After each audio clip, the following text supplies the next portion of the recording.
Welcome to the Summit for Wellness podcast, where we help you climb to the peak of your health. And now, here is your host, Brian Carroll.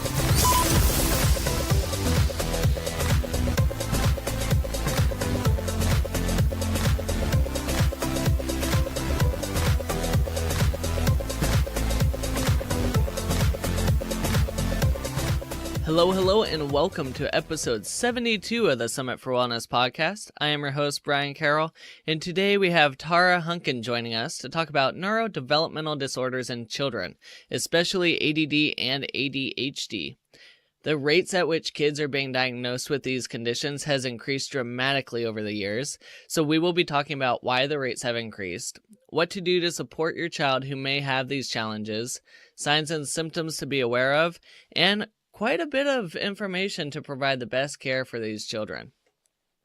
Before we dive into this episode, did you know it is estimated that 87% of people do not consume the daily recommended values in their diets? These recommended values are the bare minimum numbers for avoiding severe nutritional deficiencies such as scurvy. But this is why I have been using Athletic Greens every single day. It is made from 75 whole food ingredients, so you get way more nutrients than just the recommended minimums. Plus, these nutrients are coming from how nature intended, so your body absorbs them much better than it does from a pill. To learn more, go to summitforwellness.com/greens. Now, let's dive into my conversation with Tara Hunkin. Tara Hunkin is a nutritional therapy practitioner, certified GAPS practitioner, restorative wellness practitioner, mother and founder of My Child Will Thrive, and the host of the Autism, ADHD, and SPD Summit. She is passionate about helping parents like you because she has been in your shoes. Doctor visits left her with more questions than answers, and she soon realized that it was up to her to figure out how to get her daughter the help she needed. Thank you for coming onto the show, Tara. Oh, it's my pleasure. I really appreciate you having me here today. Of course. And we talked a little bit before we started recording here, but a lot of your passion for ADD, ADHD, anxiety, and autism comes from stuff that you were doing with your daughter, or you learned from your daughter. So can you talk a little bit about your daughter and then how that led into your background? Absolutely. So as you said, I didn't start out in the world of nutritional therapy or functional neurology or any of these things. I started out I had a background in finance, but when I had my daughter 15 years ago, we ended up noticing very early on that she was having what we felt were developmental delays. They were relatively pronounced for her. So it wasn't that we weren't getting as much action out of our family physician team, but it was more that there's typically is a wait and see approach when it comes to developmental issues. And when you do that, you lose a lot of opportunities, or the best opportunities as things go by. But over time, we, as you mentioned in the intros, we had more questions than answers every time we went to speak to someone, whether it be her GP, eventually a pediatrician, eventually a developmental pediatrician, a specialist, or her occupational therapist, her speech therapist, because we were doing all of those things that are traditionally prescribed when we have a child with a speech delay, gross motor delays, or fine motor delays. So, but we were seeing more than just that going on with her, and wanted to do more. But because we weren't getting any other options outside of the ones I just listed there, we were getting increasingly frustrated. So I started to dive into the research as much as I could to find something for her other than just those particular interventions, which were helping, but they weren't, she was falling further and further behind. So we weren't making up any lost ground. We just weren't losing as much ground as we were gaining at the time. Take a couple steps further, and, the internet wasn't what it is today in terms of the information that's out there. And one of the challenges is for parents is when you don't have a diagnosis yet, or your diagnosis maybe you don't think fits everything that your child might be presenting. And that was the case for my child, because even though she'd been assessed for many things like autism and others, she wasn't fitting all of the criteria for each of the diagnoses that they were investigating. And the only diagnosis we got was dyspraxia, which, for those of you who aren't familiar, is a gross motor and fine motor coordination disorder. And so I wasn't finding a lot of information until I stumbled across Dr. Natasha Campbell-Ride's book, The Gut and Psychology Syndrome, because dyspraxia was one of the diagnoses that she had in her subtitle. So that started me on a very long journey, which ended me up where we are today, working and helping parents find the treatments and therapies they need for their particular child. Through things like diet and other types of biomedical supports, and things like neuro rehab that functional neurology brings to the table as well. So you mentioned when you started looking into this information, the internet wasn't like it is now, where we have access to so much information. So how do you know where to start to try to figure out what's the best route for your child when you're looking into this type of information? Yeah, it's a really good question, because as you know, it is really difficult to search. Like, if you're going to go to the old Dr. Google, as many of us do, which can be is incredibly helpful, as well as can be very distracting at the same time. I advise parents to always look at the symptoms, obviously, to try and find the root cause, but sometimes it's difficult to find that information without a diagnosis. So today, I mean, fortunately, there are lots of different resources out there that are available aside from my own. There are a number of websites that talk about things, for example, in sensory processing disorder, where a lot of children these days, and parents that don't necessarily have a diagnosis, but they have a child that cannot stand to put their socks on in the morning because the seams in the socks drive them insane. And it's the most painful thing on earth. So there are resources like that out there right now. But you do have to sort of dig deeper than just a diagnosis. Start talking to friends and family and teachers and practitioners that are out there, and asking questions of them where they might send you locally, because locally is always best to get started. But then online, it's taking a stab in the dark at looking at different diagnoses that you think might fit your child, and then not worrying about whether or not they have that diagnosis, but looking at the symptoms that they're talking about associated with them, and seeing what things can actually help that particular diagnosis, and therefore those symptoms as well. So we know that there's been a pretty big increase in neurodevelopmental disorders over the past couple decades. Can you dive into the numbers of how likely it is that a child will have some form of neurodevelopmental disorder? Yeah.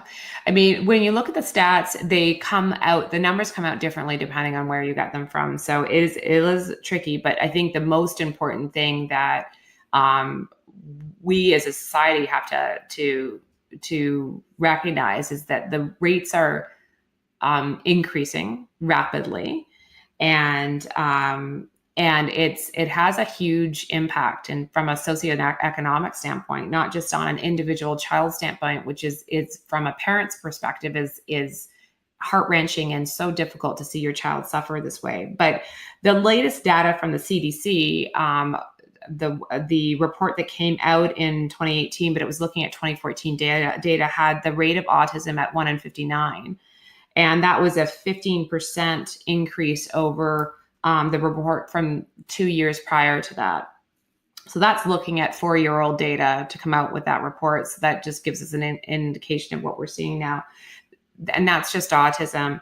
ADHD of children of ages 4 to 17, there are reports of about 11% of children are now showing signs of ADHD that's a 2016 report.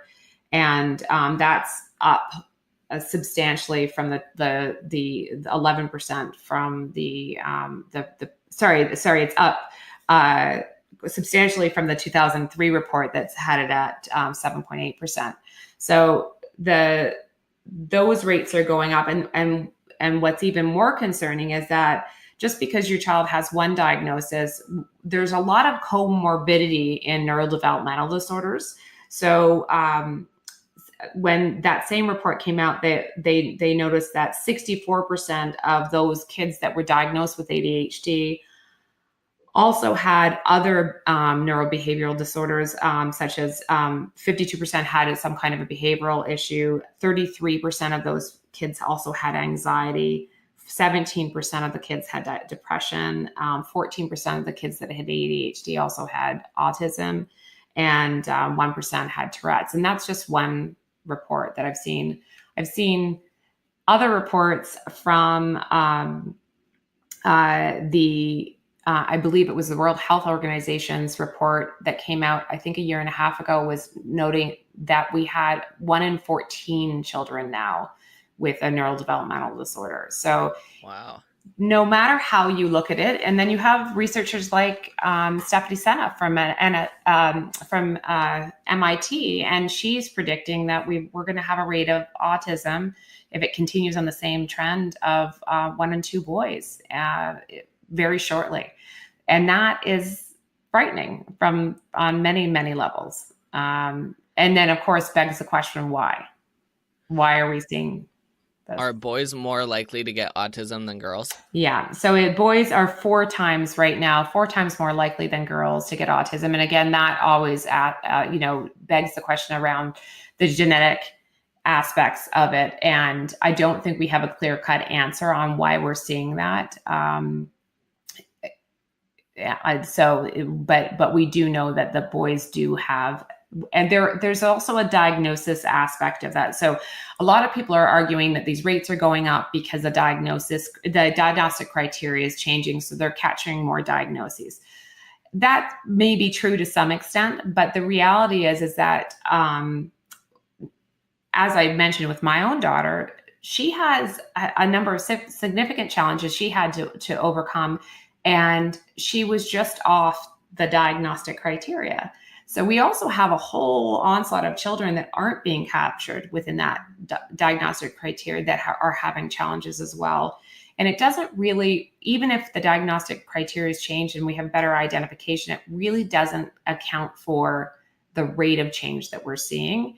And neither does obviously genetics, because our genetic makeup is not changing over time. The only thing that's changing is our environment. So we obviously need to be looking at the environment that our children are growing up in and being conceived in, and everything else, and how that's really impacting their health and therefore expressing in neurodevelopmental disorders as a whole.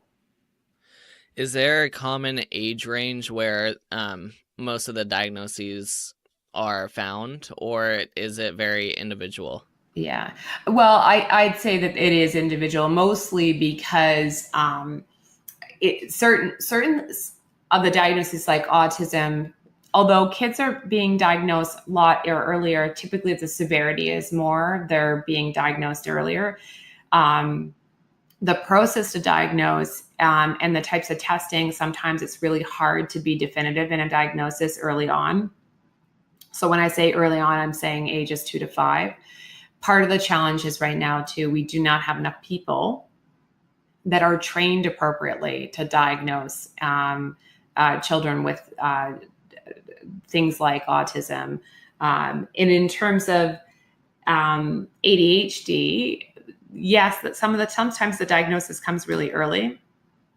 I think part of the challenge is that again, depending on where you live and what medical system you're in and your access to these types of things, one, you may not be able to get in for a diagnosis. 2, they may not recommend you going through that process yet. And a lot of kids don't actually start that process of being diagnosed until they are in the school system. And then that can take a fair amount of time as well, which is why we always say, don't wait for diagnoses. Are great to have because they're very helpful from a insurance standpoint or a public funding for certain services and supports. They are also important sometimes for people to accept what's going on with their child. So they sometimes need that in order to really start moving forward. But in terms of identifying symptoms underlying causes and symptoms that you can address early on, I always encourage parents to go with their gut if they feel that there's something not right, and they feel that their child is struggling in any way, shape, or form, or they're missing their milestones, or just don't feel that they are developing typically, that there's no harm in looking at their underlying health and environment and taking steps to intervene immediately, whether they have a diagnosis or not. That was one of the questions I was going to ask is, as a parent, how do you differentiate between these symptoms being an issue or just your child trying to grow up and figure out their place in the world? So, whether they're acting out or just not paying attention to you or whatever it is. So is there an easy way to be able to differentiate that, especially if it's your first child? Yeah, that's a really great question, because as a parent of a first child, when we were going through this, you don't know, because you don't have that benchmark and you don't have that experience. I do believe very, very strongly, though, in parents' instincts as to what's going on. So if you are instinctually feeling that there is an issue there, and that you can sort of see the trajectory that your child is taking, and where this may become a problem in terms of how they're going to interact in the world as they go on, that would be one way to decide when to do things. The other thing is looking at their underlying health. So if we go back and focus on the health of the child, so are they sleeping well? Do they have challenges with textures and types of foods, and they're very picky in their eating style? Do they have digestive distress on an ongoing basis? Are they always getting sick? Or do they seem to actually never get sick, which is also a red flag? So when we start to look at those underlying health issues, and just look at those first, then also one of the things that I'm very, very adamant about is that parents get a proper functional neurological assessment of their child, because one, it's non-invasive, and it's somewhere where we can check to see, is that brain developing the way it's supposed to be developing? And one of the things that we'll do during that functional neurological assessment is to do a check their primitive reflexes. And these are reflexes that are everybody is born with, or they should be born with. They check them when the kids are born. Do they have, you're familiar with things like the Babinski reflex, on the hand and the feet, the grasp reflex, the Moro reflex, the startle one, the seeing if the baby startles. And these are all reflexes babies have, either to help them in the birthing process, or it's survival instincts to help them survive in those early months of life. Ultimately, those reflexes get integrated, what they call integrated, and they morph into postural reflexes. And those have other purposes, and that triggers further brain development higher up in the brain from the brainstem, then going further up into the brain. And if those reflexes aren't integrated appropriately, you won't get that further development. You'll start to see some milestones that might be missed. Like, did they not crawl until late, or they didn't crawl at all? Some kids skip developmental processes as well. We think they're really advanced, but they're actually skipping things they should be doing. So having someone who really knows how that brain develops, what those milestones should look like, can be a really good indicator of whether or not what you're seeing is just a personality trait or is a brain development challenge. And do you recommend that assessment for every child? I actually believe that primitive reflexes, at a minimum, should be part of our wellness checks with our kids. And I wish they were. I know they are. Like I said, they do them early, but very few general practitioners in the mainstream medical world, and even developmental, like pediatricians, will do a primitive reflex to check later on to see if they've been integrated or not. But fortunately, we do have functional neurologists that are out there that are born out of the chiropractic world.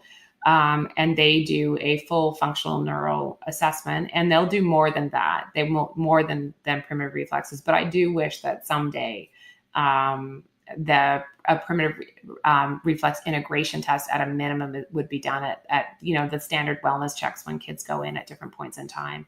And those, just so you know, those reflexes should be integrated by somewhere between 12 and 18 months. It's depending on the reflex. It's fairly early on. So if we're still seeing them later on, it's something, one, we can actually do something about. We as parents can actually do the work with our children ourselves. It doesn't necessarily have to cost anything once you know what the exercises are to rehab those reflexes and get them to integrate. You can do them at home. They're quite simple. You often find developmental or pediatric occupational therapists that are very well versed on this as well and do that work. But the importance of that work, I think, is not, the weighting on it isn't as high as it should be. Is there a database of some sort where people can go and find a practitioner near them that does this type of work? Absolutely. So there's a couple. So first of all, like it said, you can ask if you already have an OT that you're working with. They may already be doing this, but you might not know what they're doing. So definitely ask them about primitive reflex integration and have they tested their primitive reflexes. So pediatric occupational therapists have some training in this as well.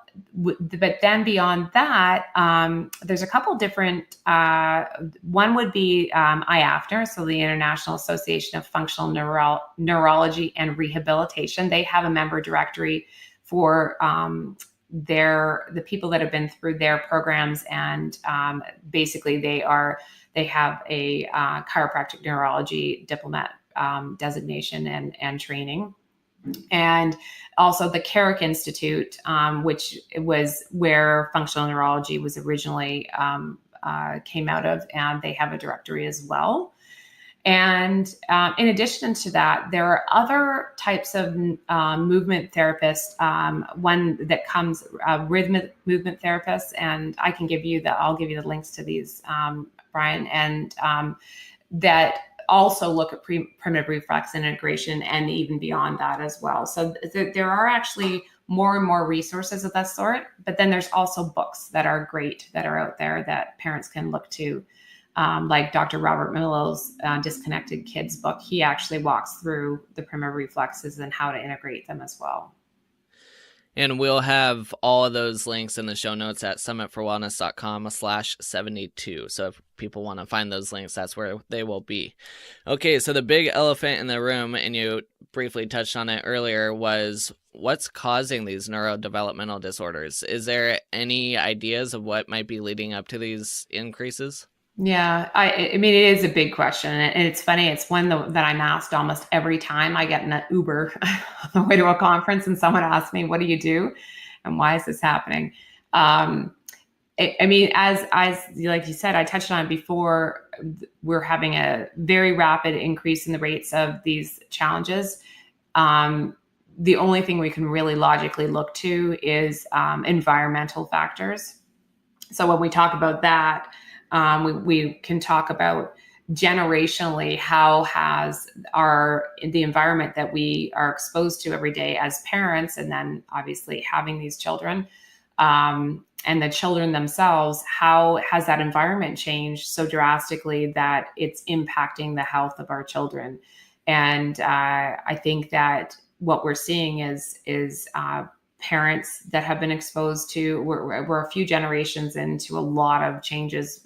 I mean, in the last 100 years, we're talking about a big change to our food system. In terms of more recently, we're seeing more and more chemicals being used in our environment, and also then getting into our food as well, that we know are having an impact. And there's lots of research into that now. And then we're also, a lot of other things have changed in terms of our children's environment. We have also in the last, 40 years at least, been more and more, everybody's disinfecting everything. So the microbiome exposure changes. We're using a lot more antibiotics. I think the impact on the microbiome from the use of antibiotics has also changed things. And we're also exposed to a lot more EMFs, the electromagnetic frequencies in the world that we were never exposed to before. And I don't think anybody can tell you for sure the extent that impacts us, but we're seeing that people are definitely impacted by being bombarded by so many different EMFs all the time. So on the same spectrum as EMFs, you can see a lot of parents now give their kids screens of some sort. You see like 2-year-olds with iPads and they're learning on that instead of learning with their hands. Do you think that plays a role as well? For sure. It's funny. I remember when I first had my daughter, and I think something that was really big when she was born was baby Einstein videos. And I don't think they're around anymore, but it was a big deal back then because the woman who started this, it was just videos with puppets. And so videos with puppets and Mozart playing, because there had been some studies that had said that, like the baby, and it's true, there are lots of studies about how music impacts the brain, and that is very, very true. Nobody ever said that it would be like, a video with puppets with Mozart was going to be helpful to the child. But as we do as parents, we're like, this is awesome. We have something to, a babysitter for the kids to keep their attention for a few minutes so we can get things done. So I am completely sympathetic to the plight of all parents that anytime a piece of technology or something, or a trick or tool or toy, like we used to call the exercisers, which are the little round things that you put your baby in. We used to call it the circle of neglect. It was so you could put your child down and walk away because they'd be entertained by the things around them. But they, couldn't move appropriately because they were trapped. And we knew they were safe at least. But like you said, the brain develops through experience. So it develops through sensory. It develops for them crawling on the ground and everything else. And I used to think that it was the whole TV, don't let your kids in front of the TV for long, because we didn't want them sitting. And it was more about exercise and cardiovascular health and everything else. And it's actually really about brain development. So getting outside in sunshine, obviously we know that's also great for vitamin D and all that, but being outside in the real world and touching and feeling and experiencing those things is essential to brain development. So as soon as we sort of compartmentalize them and sit them in front of a screen for too long, or in an exerciser, as I did, in front of a TV with some puppets and some music, you're not giving them everything they need to give. Well, you're not giving their sensory system what it needs to then help the brain take the next steps in terms of the development. So that is another perfect example of how things that we can do differently, that's really simple, to make sure that our kids' brains are developing appropriately as they age. Awesome. Well, we know that a lot of kids that are diagnosed with ADD, ADHD, they're usually prescribed medications, and often these medications are stimulant type of medications. So are there pros and cons for that type of medication? And can you touch on alternatives to that as well? Yeah. So, I mean, medication is a really touchy subject in terms of for parents and educators and everything else. So it's a really tough decision to decide whether or not to put your child on medication. And one thing that medication, the stimulant medications in particular, are good for is actually, if they work, your child does have ADHD. It's a quick diagnostic tool for some people, because if they work, it's that part of their system that it truly is ADHD. So I'm not saying that people should use it for that, but it is a sign that you know that that's a problem for the child. So that being said, the challenge is that the studies that are coming out about the longer term studies that are coming out around these stimulant medications and the kids, giving them, especially the age, we're seeing them being given them at younger and younger ages, is that it is interfering with brain development. And so we could be giving them something that, yes, helps them, and it doesn't help all kids, and not just because they don't have ADHD, but the side effects sometimes for some kids, it really detracts from the benefits. But you will hear lots of impassioned pleas by both parents and children who were put on medication, saying that it really helped them focus and get things together. The problem is that we don't want to be doing something that potentially has long-term benefits that we can't erase. And then, long-term negatives that we can't erase. And then we also know that, unfortunately, with these medications, especially when they're started so young with some of these kids, we're seeing kids as young as 4 and 5 being put on these medications. When they're on these medications so young, the dosage, they become they have to increase the dosage over time in order for the effectiveness to stay steady, because they become more and more tolerant to them, I guess is I think there's a better word for that. But so what ends up happening is there's a point at time where they almost, what you could say, age out of the medication, where the medication won't be effective anymore. And so then the question is, then what do you do? So now you're an adult and the ADHD medications aren't working anymore, and you're taking a very unsustainable higher dose that doesn't work anymore. Coming off those meds is very difficult and has to be very carefully monitored, and because it can have huge impacts. And so that's why looking for alternatives, even if you find that ADHD medication helps your child initially, it is always advisable, in my opinion, to look to other things to find out why and what your child's brain needs in order to correct it. So that being said, what can you do? So again, we go back to looking at the brain development itself. So getting that functional neuro assessment and looking at if there's things like primitive reflex integration and other things that need to be done, other types of neuro rehab. There's lots of those out there. Neurofeedback therapy has been shown to be as, if not more effective than medication. The unfortunate downside of that is it is expensive to do and time consuming. However, the benefits of it are sticky. So if your child participates in neurofeedback, they will take those benefits moving forward. It doesn't slide backwards. A diet is a huge intervention. A lot of times those symptoms that they're showing are actually reactions to the foods they are eating.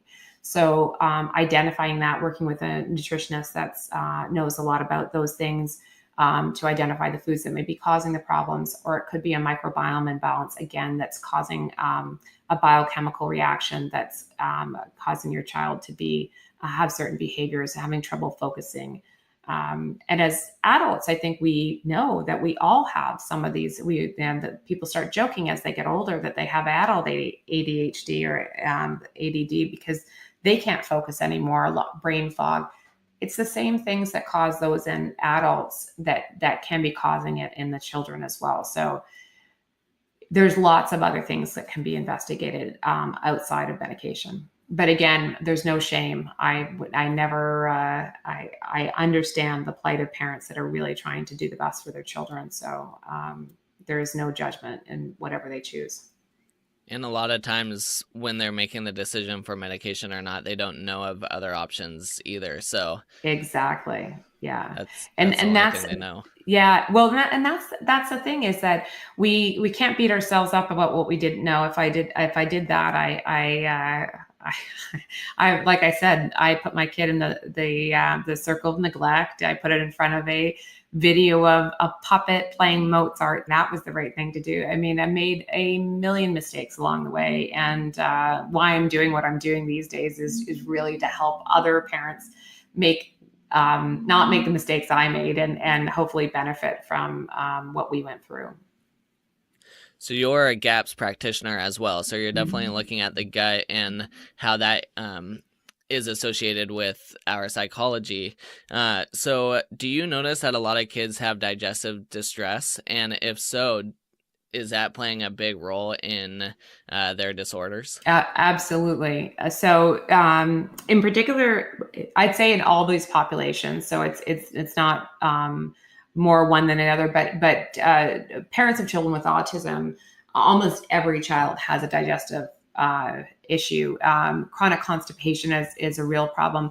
A lot of parents report their children do what we call posturing, where they're literally leaning over furniture to put pressure on their abdomen in order to relieve the discomfort that they're experiencing. Because a lot of these kids are nonverbal as well.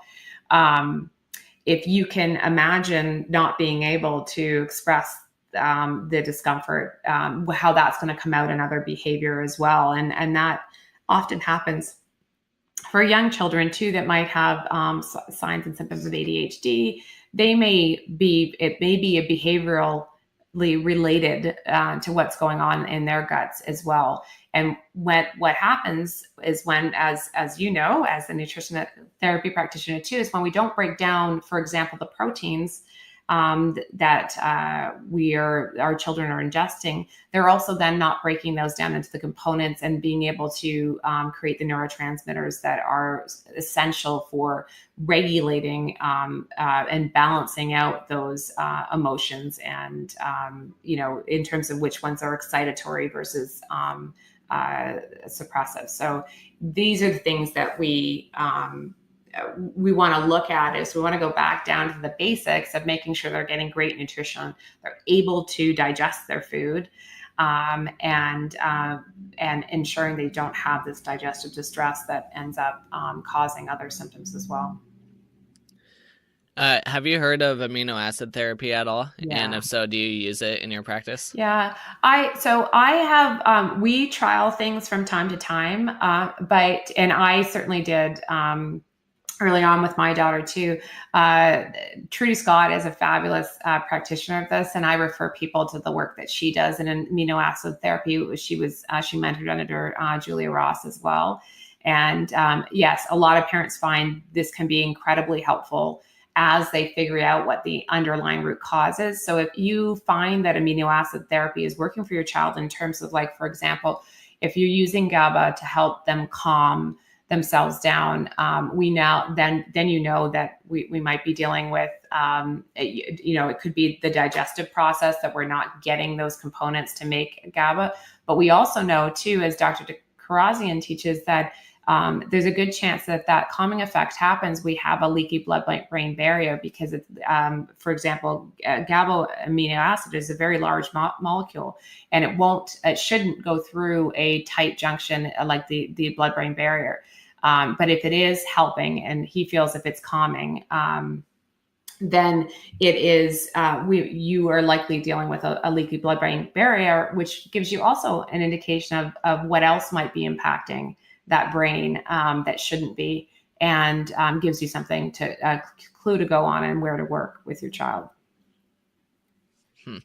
Yeah, good information there. We had someone on the podcast a few months ago talking about amino acid therapy, so I can definitely see how it can play a role in all this stuff as well. Absolutely. So other than amino acids, are there other common nutritional deficiencies that you typically see in kids? Yes. So there's quite a few, but so magnesium would be one that we see quite a bit, and that's one of the things. Like when you have a child with ADHD, magnesium tends to be a calming nutrient. So it's actually a great way to trial, again, getting more magnesium in their diet, or having them take Epsom salt baths, because magnesium actually is very difficult sometimes in terms of absorption in the gut if you have gut issues as well, and cleaving the minerals off through digestion. So if you're dealing with digestive distress, getting the magnesium in other ways, so topically through absorption is a great way to do that as well. We often see zinc deficiency and iron deficiency in children with ADHD, omega-3 fatty acid deficiencies. So there's quite a long list, and selenium, and trying to think of the other ones that I talk about quite a bit. But there are quite a few, and that goes back to what you asked about the digestive system. Some of the kids aren't ingesting enough of these. We're not eating enough in our diets, but often it's just the digestive process not being robust enough, and not breaking down all the foods that they're eating appropriately, so that they can be absorbed and then utilized in the body. So anytime you try to give children a dietary protocol, children can be very stubborn when it comes to food, especially if they grew up eating a lot of sugary type of processed foods. So how do you get them to make changes so that it can benefit some of these disorders and challenges? Yeah, it's tough. So, I mean, if I was to say anything else, I'd be lying. It's not easy. There's a lot of different ways you can go about doing it, and I advise people to figure out what works best for them. But there's the old Band-Aid approach. So the first thing I will say is that everybody in the family needs to make the same changes. I think it's very, very difficult to be successful long-term if you have one child in the house that's eating a certain way and everybody else is eating a different way. So now, that being said, obviously, if they have a food intolerance to something that's a very healthy food, and we're keeping it out of their diet for a time being. I'm not saying everybody else needs to keep it out of their diet, but when I'm saying that we want to remove processed foods from their diet, it's better for everybody in the household anyway. So it's something that is healthy as a family, and you need to model the behavior for your child that you want them to take. If mom and dad, brother, sister, or even just brother, sister are eating highly processed foods and all the things that this child used to love, they will not understand and get why they have to make that change. A lot of the kids also have to deal with sensory issues, and that is a big challenge for parents as well. So sometimes you need to work with a therapist to work on that. But again, if you're working on some of the neuro rehab work to deal with the sensory issues, those things can go away over time as well, and help you make the dietary changes you need. But the other way of going about it, so there's one, we all need to be taking part in it in some way, shape, or form to model that behavior. You need to get rid of everything in the house that would be a deterrent from them making the change. And then the next thing is you kind of have to decide whether or not you're going to take the approach of squeezing out the bad and by bringing in more good. So just gradually adding in more and more things you want them to eat that crowds out the things you don't want them to eat. And finding substitutions, because usually the first step we ask parents to do is go on a gluten-free, casein-free diet, and ideally a gluten-free, dairy-free diet. But there is evidence around gluten and casein proteins being a challenge, and we see a lot of parents see great results just by removing those two types of proteins from their child's diet. So we try to make it simple that way, so they start there. So when you're doing that, you can crowd them out, and you can also just start replacing the gluten-free, the regular whatever they like, mac and cheese, with a gluten-free, dairy-free version, and seeing if that works. What I like to do, and I did with my kids, is I didn't try to substitute anything. I just changed. So because what I find typically is that when you try to do those types of switching out, at least again in my experience, is that they don't taste the same as they did before, and they notice that right away. So it's a lot easier to actually just change them to something else entirely than it is to try to substitute something that is going to taste different than what they're used to, but they think they're getting the same thing. So there's those approaches. And then the other one is the Band-Aid approach, which I did with my family, which can be very helpful, and it can be very, very, and it worked really well for my family. We made a proclamation, and we had a great big party with all the things the kids thought that they really loved. the day before. And then we said, and we're done with that. And it all went away. And we just started fresh for the whole family all at once. And that's, what I call the Band-Aid approach. And you just pull off that Band-Aid and then you dig in and you go full on. And that's when we did the GAPS diet, that's what we did. I don't always advise that. It really just depends on the mindset of the parents and the kids and where your kid's at and what you're dealing with. So every situation is really different. And if your child is middle school or high school, like at that age where they're old enough to fight back and make decisions, oh yeah, how do you deal with that? Yeah, that's a tough one. So I'm dealing with that now because I have a middle schooler and a high schooler, and they are at that point now. Fortunately, we made interventions quite a bit before that, so a lot of education has gone into it. But absolutely, your kids are going to go out; they're going to make changes. You're not going to be able to control their environment anymore. Ideally, you want to get to it way before that. So at this point, it becomes an education. And what the most important thing you can do, or the best thing you can do for your child, is get them to understand how certain things make their bodies feel and allows them to cope with their day. Because once they realize that, they start to self moderate or they make those choices for themselves. Not all the time. They are kids. They're going to make mistakes. But when they recognize and then acknowledge that something doesn't make them feel good, or they realize that they couldn't control their emotions and maybe it was what they ate that day, it's a lot easier to get them to start making good decisions for themselves and most of the time, as opposed to not at all. So that's what we do now, because I know I can't control the environment all the time anymore. So I need to know that they're going to try to find a way to make good choices on their own. Yeah, like you said, the best thing you can do is educate them, because they get to a point at some point where they think they know everything and they go to their friends' houses and eat whatever they want. And yeah. So. Well, and I try hard. I'm not always successful to not go, I told you so. When they come home and they're doubled over in pain because someone decided to overindulge, and even for us, it being even in what I would call gluten-free junk. So, even if they're not, completely going off book, but they start to eat a lot of processed food, they notice a difference pretty quickly, or they go out to eat somewhere and there's some cross-contamination or something. We are at a point now where they recognize how they feel after they don't eat the way they should be eating for themselves based on their circumstances. And it's helpful. It's not perfect, but it's better than the alternative. All right. Do you have any final thoughts that you want to share about, working with people that have some kind of neurodevelopment disorder and how to be able to support them?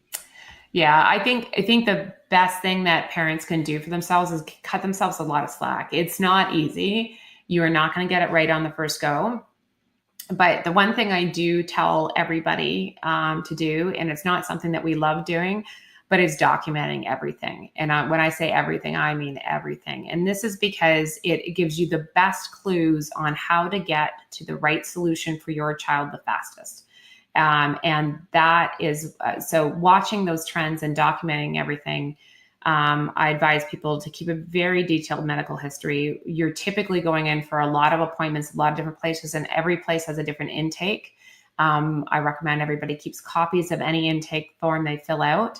I have a master document that I have available to people, and they then can take that with them. So they make sure that they give the right information to their practitioner every time, because we forget over time if we haven't written it down. And then tracking their food, mood, sleep, and poop, and looking for trends in that is another key tool for yourself, for the practitioners. The practitioners you work with, I guarantee will love you if you bring in lots of good detailed records.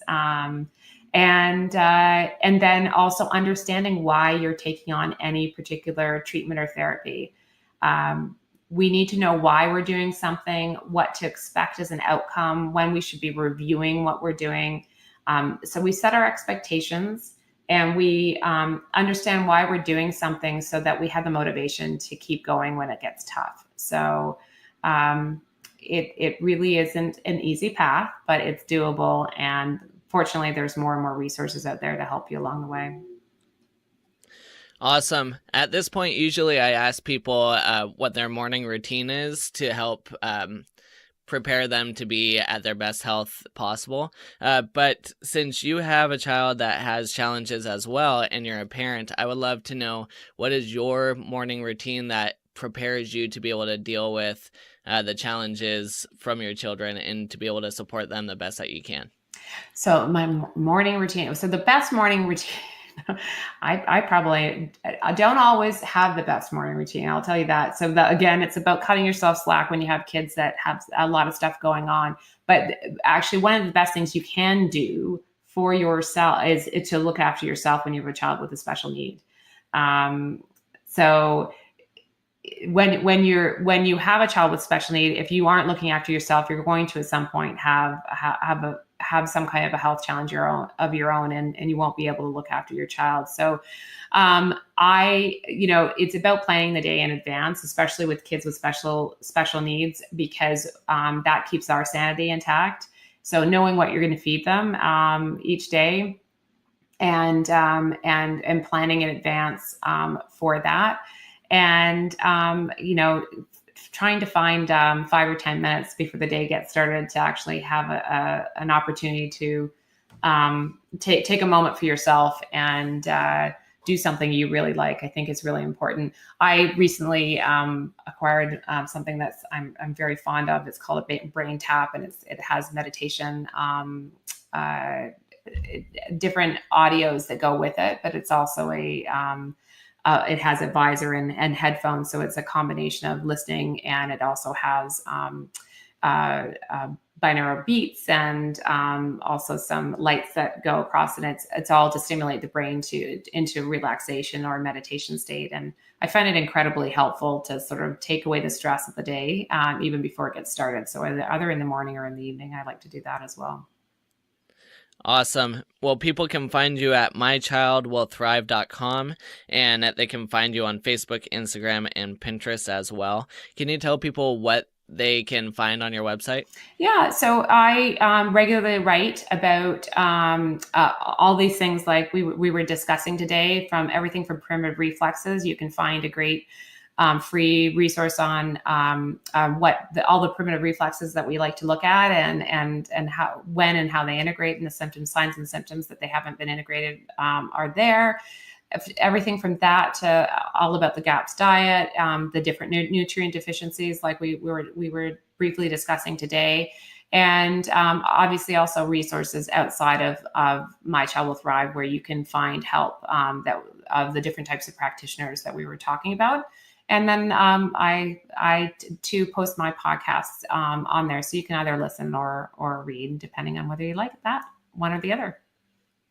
Awesome. And is the Autism, ADHD, and SPD Summit, is that available for people as well? It is, actually. So in the menu header, you can see there's a summit link, and you can go there, and it's available right now for purchase. And we hope to do more of those in the future as well.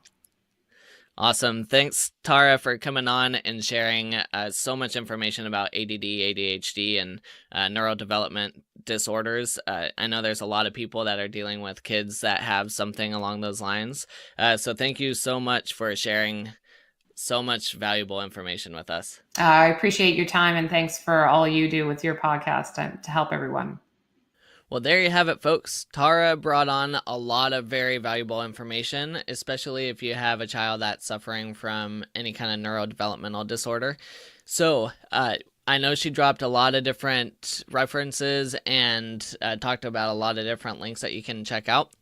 So we consolidated all that in the show notes. If you go to summitforwellness.com/72, then you can find the links to all of those resources right there. We've made it super simple for you. Also, if you are interested in her Autism, ADHD, and SPD Summit that she had on a while ago, you can go to summitforwellness.com/ADHD Summit to learn more about all the videos and presentations that she has there. I think she has over 30 different recordings of practitioners that she had interviewed for that summit. Okay, if you enjoyed this episode, have you left us a rating and review yet? If not, please go to your favorite podcast app and leave us a rating and review. They do help to get this podcast more exposure and to get the name of Summit for Wellness out there further. So please take just 20 seconds to go and do that. Next episode, we are going to be talking about different regenerative medicine injections that you can get, such as stem cells and PRP, and how that can be beneficial in orthopedic injuries and discomfort. So here is a quick little snippet from that episode. We are here with Dr. Funk. Dr. Funk, can you talk to us a little bit about one unique thing that you really like or are enjoying right now? Yeah, so as of this past year, I am such an Outlander addict. And when I say Outlander addict, it's not just the TV series, but I mean, head over heels into the books. And I was telling Brian, each book is about 1,000 pages, and I am the biggest bookworm when it comes to reading the series. And my husband's like, I have lost my wife to this book called Outlander. And anyway, so I love the series because it has strong female lead, as well as a strong guy, her husband. And then it's got medical herbalism in it. I've learned tons of herbs, tons of just medicine in general. And it's got war, it's got intrigue, like anything that you can ask for in a book, it's got in it. So I am ever grateful to Diana Gabaldon for writing such an awesome series. It's my favorite book series of all time. Yeah.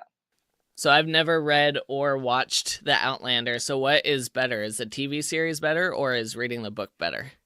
Oh gosh, like usual, it's the books. Of course. Yes. But yeah, I mean, who has time to read a 1,000-page book? But I guess you sneak it in when you can. So, Dr. Funk, can you tell us what we'll be learning about in our interview together? Yeah, so we'll be learning about the different regenerative injection therapies that I do in practice. Typically, they are perineural injection therapies, prolotherapy, PRP, and stem cell therapy. We'll also learn about some of the conditions that they're indicated for, what are some of the risk factors, and yeah, who might be a good candidate for it, and what are the costs, for example. So those are all things we'll be talking about. Awesome. And what are some of your favorite foods or nutrients that you think every single person should be getting more of in their diet? Ooh, food-wise, I love food. I would have to say cilantro. I was teasing a friend about this the other day, and she's like, you put cilantro in everything. And it's a good detoxifier, for God's sakes. And in Vietnamese food, you actually, I'm Vietnamese. So growing up, I mean, we use cilantro in pretty much everything. But in terms of being more serious, in terms of nutrients, I would have to say, living stressful lives and pushing our bodies hard and fast and strong. I notice as I'm starting to age, I'm having to do more adrenal support. And so, I normally take adrenal support, and I recommend it for a lot of my patients. But also, I would have to say the number one nutrient that I recommend for patients in general is magnesium. And so I also see a lot of chronic pain patients. I do medical cannabis authorizations. And so for a lot of them, it's difficult for them to sleep. They're having a lot of GI issues. So yeah, I would say magnesium is a smooth muscle relaxer. It helps relax your brain, your gut health. So it's one of my favorite. It's one of the nutrients and supplements that I actually take. So do you have a favorite form of magnesium that you like? Yeah, so magnesium bisglycinate is very absorbable. I use a powder form. So I'm not a big pill taker. So most of my supplements that I take are in a powderized form. So I use the Designs for Health magnesium bisglycinate, and I love it. It definitely makes a big difference for me as well. And so that, and I would say electrolytes in general. Awesome. And what are your top 3 health tips for anyone who wants to improve their overall wellness? Ooh, okay. So I mentioned it before, but sleep. I love sleep. um, I would, yeah, definitely have to say having good sleep. I've never had issues with sleeping before in my life, and listening to patients, after 13 years of practice, I feel for those patients that are unable to sleep. So for me, I really get my 8 to 9 hours of sleep. And so that, and then I would say, getting good sunlight and like grounding yourself. So, I've hiked up Sarah Mountain barefoot. I've pretty much in the last few years have changed over to, zero lift shoes. And it's been one of the best things that's ever happened to my foot, because I've had bunions before and I've injected with prolotherapy, but I've actually improved the arches in my feet by switching over to like Vivo Barefoots, for example, are the companies that I use in Zero. And yeah, so making sure that if you're at home, like take off those darn shoes and walk around barefoot, walk in the grass. To me, it's one of the best feelings, and it reminds me of childhood. Not only that, but there's energy that gets transferred when you're walking barefoot, especially when you're out hiking. So I know that when I'm hiking barefoot versus hiking with shoes, there's so much more intent, right? The intention is there, like where my feet is hitting the ground and what I feel, all the nerve endings in my feet. Like it's pretty amazing, like the drastic difference when I'm barefoot versus not. So yeah. Yeah, I've never hiked barefoot, but I use minimal shoes, so I do allow Yep. my foot to kind of wrap around Yes. rocks and roots and everything, but my feet just aren't callous enough to go fully barefoot yet. So, awesome! It sounds like we have a really good episode coming up, and people can listen to that next week. As you can see, there's going to be a ton of information in this upcoming episode about regenerative medicine injections. So make sure you stay tuned for episode 73. Keep climbing to the peak of your health, and we will see you next time.